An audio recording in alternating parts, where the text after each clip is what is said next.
சூரிய பகவான் ஒளிமுகம் காண அங்கு கற்பக தருவின் நெற்றியில் மலரும் சூரிய பகவான் ஒளிமுகம் காண அங்கு கற்பக தருவின் நெற்றியில் மலரும் இருளை விலக்கி உலகை எழுப்பும் ஞாயிறு அங்கே குடியிருப்பான் அவன் ஆனை முகத்தனின் அடியவர் மனத்தில் ஒளியாய் வந்து கொலுவிருப்பான்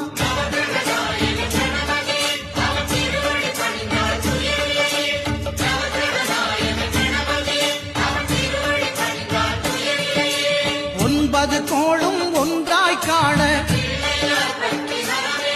அங்கு கற்பகம் என்னும் கடவுள்